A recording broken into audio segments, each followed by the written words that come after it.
পুরা পৃথিবীটা হচ্ছে মুসাফির খানা। কারণ তুমি আজ আছো, কাল নাও থাকতে পারো। দুনিয়া নিয়ে আরেকটু সামনে আগে যাই। নবীজি রোমান দেশে যাচ্ছেন। নবীজি কোথায় যাচ্ছেন? রোমান দেশে। নবীজি রোমান দেশে যাচ্ছেন, আল্লাহ রসুল রোমান দেশে যাচ্ছেন। সাহাবায়ে কেরামরা নবীজির সাথে সবাই মিলে যখন রোমান দেশে যাচ্ছেন, আল্লাহ নবী তখন রাস্তার পাশ দিয়ে একটা মরা বকরি দেখতে পেল। নবীজি মরা বকরি দেখার পর নবীজি দাঁড়ায় গেল, আর সাহাবীরা বলতে লাগলো, ইয়া রাসূলুল্লাহ, ইয়া হাবিবাল্লাহ, ওগো আল্লাহর রাসূল, আপনি কি জন্য দাঁড়ায় গেলেন?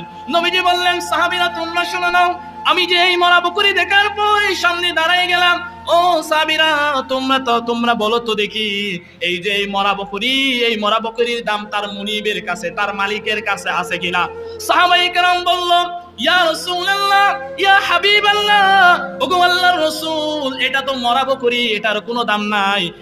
এই মরা বকরির দাম তার মালিকের কাছেও নাই, তার মুনিবের কাছেও নাই। কারণ এই মরা বকরির গোশত কেউ খেতে পারবে না, এমনকি তার যে চামড়া রয়েছে এটাও কোনো কাজে আসবে না। এই জন্য এটা হলো অমূল্য, এটার কোনো মূল্য নাই। এই জন্য তার মালিক তাকে ফেলে দিয়েছে। ঠিক কিনা বলেন?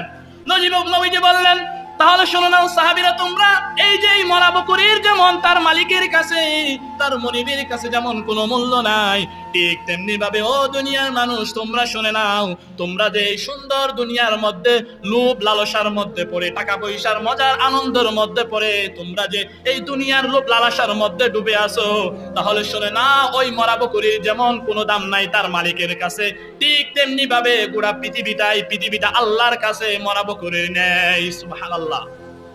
মরা বকরির যেমন দাম নাই, ঠিক তেমনি ভাবে এই গোটা পৃথিবীটা আল্লাহ তাআলার কাছে অমূল্যহীন, এটা একটা মরা বকরির নেই। মরা বকরি যেমন মূল্যহীন, এর পুরা পৃথিবীটা কি আল্লাহ তাআলার কাছে মূল্যহীন, এটার কোনো মূল্য নাই। আল্লাহ তাআলার কাছে এটার কোনো মূল্য নাই। মরা গরু ছাগলের যেমন দাম নাই, দুনিয়াও আল্লাহ তাআলার কাছে দাম নাই। দুনিয়া কার কাছে দাম নাই?